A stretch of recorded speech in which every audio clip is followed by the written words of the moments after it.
Good morning, Leo. Ni hao, wa shu, Leo. Good to have you here, Leo. Thank you, sir. Yeah.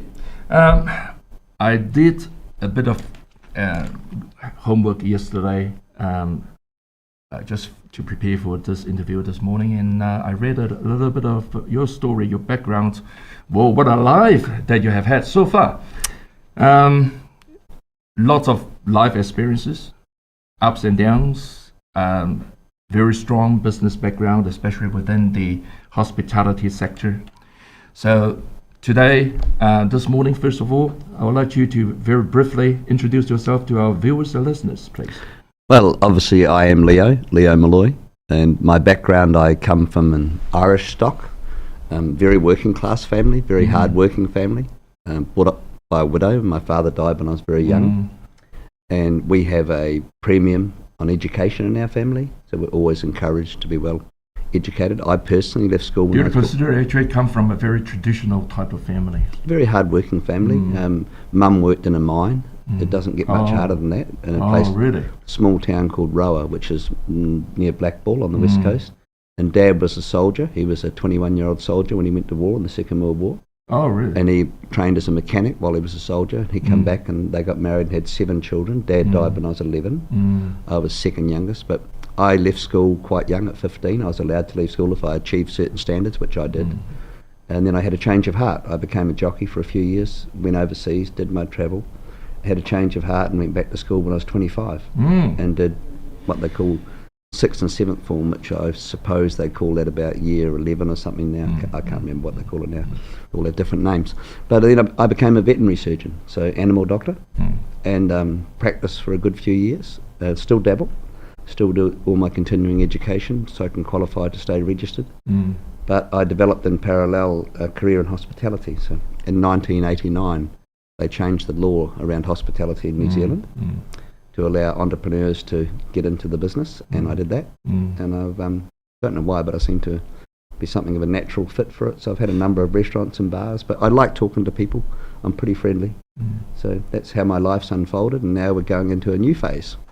And hopefully I'll be mayor of this great city on October the 8th. So exactly what motivates you to put your hands up for the top job? Well, it's a work in progress. How it started was I was disappointed or disenchanted with something that I saw that council did. It was Auckland Transport, and the way they were treating people in the streets, the way they were treating businesses, the way they were indifferent to the concerns of small business. Even when you approached them in a rational way and tried to reason with them, they had these views. They had like a binocular view where they just didn't want to engage or talk. And I thought that's not how local governments are supposed to work. You're supposed to reach out to the people, engage with them, and do something that's mutually beneficial. All I saw was what's called a CCO, Auckland Transport, big budget CCO, $2 billion funded a year, 1,600 staff, a lot of staff, 13 of whom get paid more than the mayor, 13 staff at Auckland Transport. And all I ever saw was road cones and streets blocked off and parking being removed. And I just thought to myself, I can either sit back and criticise them. I'd actually made a small investment and I was going to retire. I'm 66 and I was going to retire and spend half my life up in the Pacific Islands and half here. I've got 5 children, so I have to look after the kids. But I was going to go back and forward. And then this Auckland Transport upset me, so I started digging, looking at the problem, trying to understand why they thought the way they did, trying to understand why they had such a superiority complex. A lot of these problems that you mentioned has been going on for years, and why do you have to wait until now to put your hands up? Well, I have been politically, I'm an observer. I haven't been politically active, but I've always been interested in politics. So when the catalyst was this one incident with Auckland Transport, but once I decided I was going to run, the feedback from the people that I associate with was significant. So a lot of people said, you're the perfect fit for the job. Super City is an interesting model because it was written by a guy called Rodney Hyde, who's a member of the ACT Party, so I know Rodney. But it was supposed to be for a person who's an activator like me, a person who's not afraid to take risks, not afraid to do things. But in reality, we've had 4 mayors under Super City, and there's a fairly compelling argument to say Super City doesn't work actually, but we'd be here for hours talking about that. But we've had 4 mayors. So we had Len Brown twice, back to back, Labor obviously, and then Phil Goff twice, back to back. I remain unconvinced. I think Len Brown was genuine and tried I remain unconvinced that Phil Goff has ever really wanted to be mayor. I think he took the position because he was filling a vacuum. He wasn't good enough for central government. I seriously mean it. I mean, I wish he's not listening at the moment. It doesn't matter if he is listening, because I know Phil, and I would say it to his face. He's been very much just a cardboard cutout style mayor. He hasn't got his hands dirty. He hasn't got involved. He's detached himself from the big operations like ports. Ports of Auckland is an asset that I could turn into $12 to $14 billion with the stroke of a pen. It's worth nothing under Phil Goff. The CCOs are out of control. I mentioned Auckland Transport. Auckland Unlimited's not a whole lot better. Water Care, which is a very good asset, it's on the balance sheet, the council balance sheet at about $12 billion. Net of debt, it's worth about probably $9 billion. Makes a revenue about $800 a year. It can't pay a dividend, but if it could pay about a $250 dividend a year after depreciation, $250 million. And he's going to sell it for $500 million to Three Waters. So that to me is very, very bad. The Three Waters legislation in itself is bad, but the mere fact that Phil Goff would hand it over for $500 million when it's worth at least 10 times that, but probably 15. It's very interesting when you did mention about Phil Goff having actually got his hands dirty for the last 5.5 years. So, we talk about politics, all right. He did mention at once to me that politics is important. Politics is not everything, but is an important substance behind how to run the city council. Now, what is your view with regards to politics? Do you think political skills is important to lead an organization like city council? And will you also classify yourself as a politician? Well, I'm a politician by default, let's make that clear. I'm a business person, I'm a veterinarian. So I'm more of an academic who got into business, but I don't have any problem in business. I have 80 staff at my biggest operation, headquarters, which closed a month ago, but that's irrelevant. I'll have 40 staff who'll answer directly to me as mayor. But as your job as mayor of the city is to define the vision for the city and then to activate it. So that's your job. It's not that difficult. Phil Goff, I've been in the viaduct now for 25 years. The viaduct is the beating heart of Auckland City when it comes to hospitality and tourism. I've seen him there once. I can tell you the day. It was on December the 3rd, 2021. Once in the city. Now, maybe he claimed that he was too busy to go down to the viaduct. He'd be too busy sitting at home doing nothing. I can tell you that. Oh well. Okay. But if you're going to be a mayor of the city, you've got to circulate. You've got to be out and about. People have got to feel they can reach out to you. You've got to be a normal person. And that's the beauty of me, because I'm not politically aligned. Anybody in the street who sees me, I have a very high recognition factor for obvious reasons, but anybody can reach out to me. I will engage with anyone. I'm just that guy, and that's what this city needs. You need a leader with vision, with imagination, who's not afraid to activate whatever is the right thing for the city. No political allegiance. No Wellington telling you can do that. Wellington telling you can't do that. Doesn't matter whether it's left, right or centre, which party. If you're a paid-up member of the Labour Party, you forgo the right to dissent. You cannot dissent. If Jacinda tells you to do that, you've got to do it. And that's wrong. This city here, 94% of the taxes here go to Wellington. The rest remains here as rates. Then Wellington decides how to use them. They don't come back to Auckland. Some of them do, but not proportionally. That has to stop. This is the powerhouse of New Zealand. This is a third of the population, it's 40% of the GDP, and in particular the Chinese community are so good at business and so good academically. They should be entitled to get the rewards for their endeavours, for the hard work they do, but they don't. So will we still expect you to work closely with the central government if you were elected? Well, my relationship will be very different to Phil Goff. Like what? Well, I will be very demanding of them. I will demand that we have a Minister for Auckland, and I will demand that the Mayor's office, has an office in Wellington, in the Beehive, so we have better relationships. We've got to work together more symbiotically. At the moment, Auckland has become a dumping ground for central government.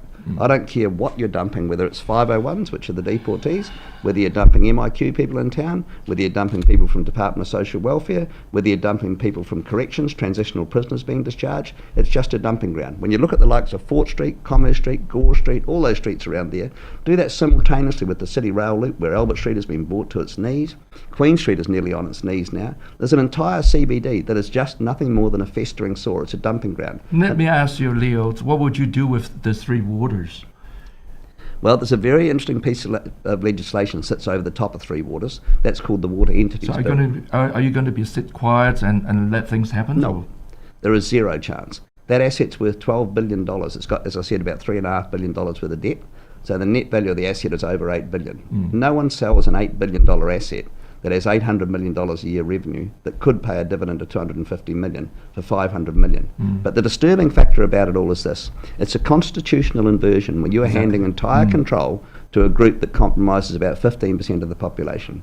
And the overarching piece of legislation by which we're governed there is named Te Mana Otiwai. Te Mana Otiwai is a document that I would strongly encourage, every single person in New Zealand to read, because you are handing total effective control of all your water assets from the top of Mount Cook to 12 miles out to sea. You're handing it all to an entity that you have no control over, that can tell you how they're going to... And it mean, in the legislation, it says every body of water. It does not identify or clarify what constitutes a body of water.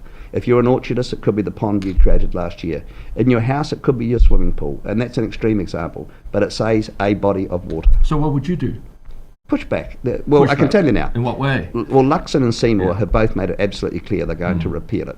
We simply can't do it. As I said, that document that sits over the top of it, Te Mana Otiwai, that has to go. That has to be amended. You cannot take all the power for such an incredible resource that the entire economy depends on. It is the blood that flows through the veins of the economy. You cannot put that asset in the control of such a small minority. Imagine if the Tainui said, no more water out of the Waikato. Imagine that. We couldn't get you wouldn't be able to wash your car. You couldn't water your garden. And Māori and co-governance have a very unique model. They tend to have more of a guardianship model than an ownership model, like Europeans do. But there's so much trust involved there, and it's just too dangerous. When you say that, you're going to push back, say for example, if right until the end of next year, if the Labour still wins the elections, how will you be able to push back then? Well, Chris Luxon and David Seymour have both said they're going to repeal it. Yeah. What happens if Labour still continue to govern? Labour won't be governing. Okay. There's zero chance. This is what I want to hear from you. There's more chance of me going for a swim in the sea today. No, there's You're no quite chance. so sure about it. Okay. Yeah, there's a time. Yeah. I mean, we're polling like everyone else. Now, let's move on and talk about the City Council structure. All right. Structure-wise, do you like the existing structure? What can you see about structure-wise? What can you see about problems? And if you were elected as mayor, what would you do to change it if you're not happy with the existing structure? Okay, so the 20 councillors now, and you've got the 2 Māori independents, which is that's fine. Then you've got your CCOs. So the control and power of the mayor comes largely in the appointment of the CCOs, of who's going to be the executive team of the CCOs. At the moment, the CCOs are very detached. I'd like to talk about ports if you don't mind too, but I'll do the CCOs Go first. ahead. So you've got Unlimited, you've got Watercare, you've got Eke Panuku, Auckland Transport. None of them answer to the councillors anymore. Of course, yes. None of them answer to the mayor. They only answer to the board. Only answer to the board. And they effectively do whatever they want to. They take their budget, a lot of them are bulk funded. They don't even comply with their vision including statement. pay rise for the Including CEOs. pay rise, it's massive. A quarter of all of them are on over $100,000 a year now, which is a staggering figure. 12,000 people, 3,000 on over 100,000. So what would you do? I would almost certainly appoint 2 council members to the board of Auckland Transport, and then you need central government cooperation here, but it's highly likely we're going to get a friendly government next year, and you would then disband Auckland Transport, take it back into the power and control of the city. See, the super city model is an experiment, as I said, 2010 Rodney Hyde, but it hasn't really worked. I could run the city better if I had 8 people who represented the various... one of my biggest strengths, probably my biggest strength, is I know what my weaknesses are. So I'm very weak with culture. So I would be looking to appoint 8 key players. Professor Peter Gluckman's a person I have huge affection for. Maybe Dame Roseanne Mayo from the Auckland Philharmonia. I'd get people like that. I'd get someone young who's from the festival-going type of person who might go to Glastonbury or something, a big festival every year. They understand how to bring things together. And I'd activate the city. So you're looking at people who'll be experts in technology, experts in sports. Do you remember Jeff Kennett was the Premier of Victoria? No. Oh, yeah. Outstanding individual. He had a clear vision, unapologetically so. His vision was to get every good event around Australia and bring it to Victoria. So Adelaide had the Formula 1 Grand Prix. I don't know if you've been to a Grand Prix. No. They're fantastic events. So much hype around them. He just went and took the event, said we're taking it to Melbourne, unapologetic. And he created, by doing that, a hub in Australia. Like Sydney is arguably a better city, but Melbourne is the sports and activities event. So whether it's culture, whether it's technology, whether it's education, all these precincts. And if you read Peter Gluckman's report, which was commissioned by Auckland Unlimited, the only useful thing they did last year, 91 pages long, It itemises everything that has to be done to make this city a great city. What it needs now is a person like me who's an activator. But some people call me a disruptor. I'm not a disruptor. I'm an activator. I do things. I create things. I take charge. When I'm in command, I take charge. And that's the plan, to take charge and do all these little cluster things, get about a group of 8 people who are advising me, but and they're telling me to how be able to done. achieve everything that you cite, you do need to enhance your power of administration. Do you? I mean, do you believe as the existing power that's given to the city of the mayor won't be able to really substantially achieve what you want to achieve? Well, as I said before, the mayor's job is to define the vision for the city. But at the end of the day, you are only one vote there. Yes, that's why you have your panel of 8 below you. So your councillors, I don't know if you've had much to do with the councillors, but they're an interesting mix of people. I've had time with them all. Some of them leave me inspired, some of them leave me exhausted. So first of all, do you actually believe we do need about 21 city councillors? Oh, well, you won't. If the polling is correct at the moment, there's some very reliable polls about this. Says for the first time ever, Auckland has swung 60-40 blue-red. So Auckland's always been a red city. There's some very weird things happen in Auckland. North of the bridge predominantly elect Labour Party councillors, even though they pretend they're independent, like Chris Darby and Richard Hill. I thought it was the South Auckland. Yeah, well, this is the interesting thing about Auckland. But we can change that. We're working hard with the various groups across the political spectrum. And all the indications are there's going to be a massive clean out at council level, and you're going to get some very industrious people there. You're going to get some hard-working people, and we're going to make a difference. Okay, Leo, I thank you so much for coming to our program this morning. I really look forward to have you back on again very soon. I'm happy to come every week, so I enjoy it. I love Asian people. I think you are amazingly industrious. You're really good at academic activities. You're big in the health sector. I resonate so much, and you work so hard. So I have friends. Can I have a wee shout out? Yeah, why not? I have friends who own Sierra Cafe opposite me at headquarters, and they've got the most beautiful little boy called Nicholas. Okay. And I've got 5 of my own. My kids are naturally lazy, like most Europeans. They just want money, money, money, and they're always on the gaming machines. This little boy's learning piano one day. He's learning tennis the next day. He's a great little kid, and those kids are the future of New Zealand. So that is why, if you're wondering, I'm not trying to ingratiate myself here. I'm just telling you that I think in the future, Auckland City will be defined not by Europeans, but by Asians. They will. Thank you so much. You will rule the city, and then Ken, my friend over there, can be mayor after me. Thank you. We'll see you next time. Thank you. Thank you. 今天早上呢，在第一个时段呢，我们就是采访了这个奥克兰市长候选人 Leo Molloy Leo Molloy。那么大家如果在电视上呢看到的这一幅图呢，就是Leo。整体上呢，在差不多长达18分钟的这个访谈之中呢，Leo给我一个怎么说呢？有一点点耳目一新的感觉，对，是不是？是，非常是，而且他今天早上其实来的非常早，然后呢，就是不是在出乎我意料之外的早，就是他不在上节目的时候给我的感觉和他真正在表达他为什么要去选市长的那个感觉其实蛮不一样的。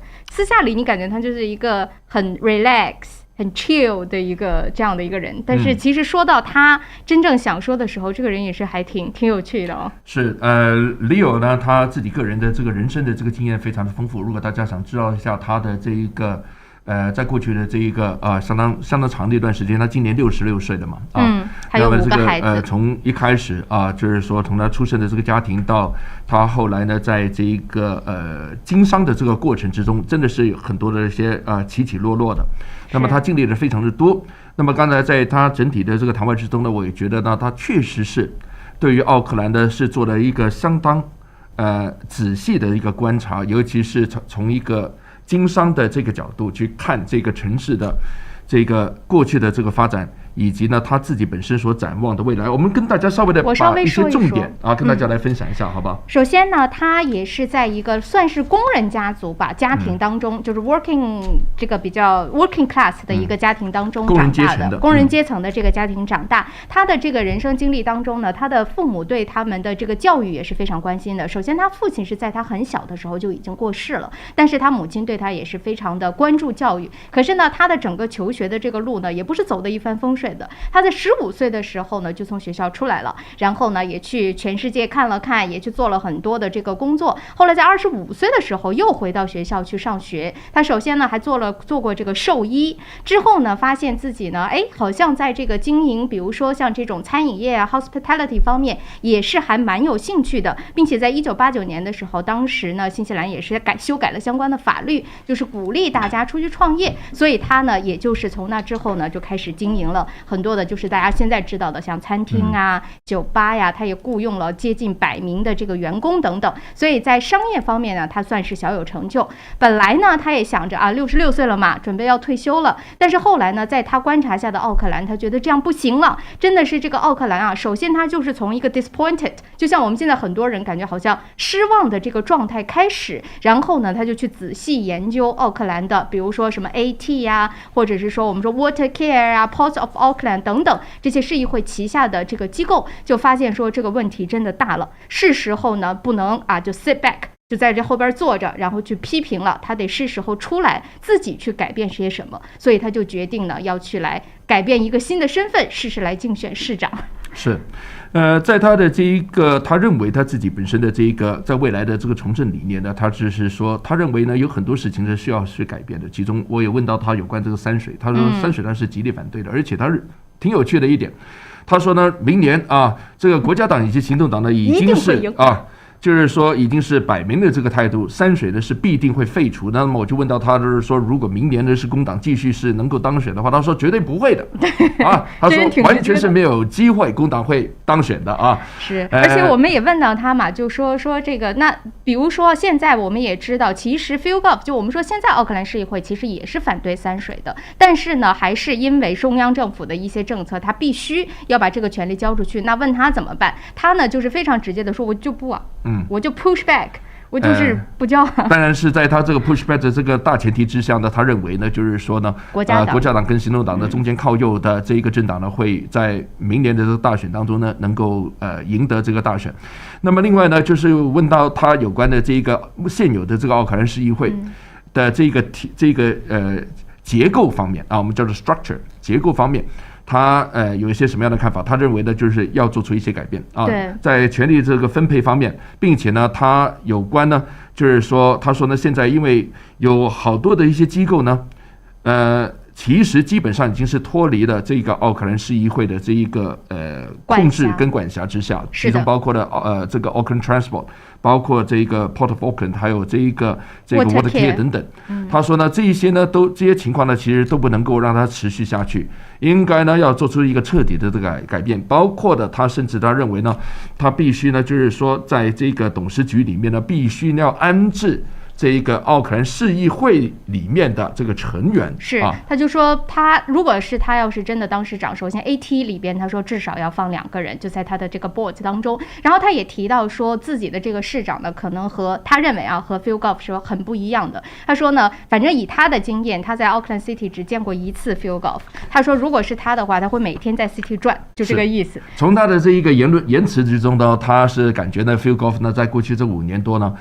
基本上呢，就是在那边充当一名好先生，不愿意让自己呢身上呢就是带有任何的这个脏泥啊，我们叫做啊，这个就是说呢，他认为呢，当一个市长的不应该这样的啊，当一个市长呢，应该呢是更多的走向这个民众，就是说去了解一下啊，这个商界啊，或者是老百姓的这些疾苦等等啊。一方面是了解大家，就说做一个 normal human being， 做一个就正常平民老百姓，但另外一方面呢，他就说对中央政府，你又不能做好先生，你必须要非常强力的或者强势的，要为了奥克兰市议会市民呢，去向中央政府来要一些权利。他说他不会跟他们什么搞关系这个那个的，就是你知道我是奥克兰，这个奥克兰的重要性大家也是知道的，该要什么就要什么。他甚至是说要在惠灵顿，要在 Parliament 那边直接建一个 office， 建一个办公室，就是专门是给奥克兰市议会的，方便去沟通。所以说呢，看得出来他的这个态度上边还蛮不同的。而且他也说到他自己知道自己的缺点是什么。他说他在 culture， 就是我们说文化方面，他并不是他的强项。所以说呢，他说最主要的就是他要雇佣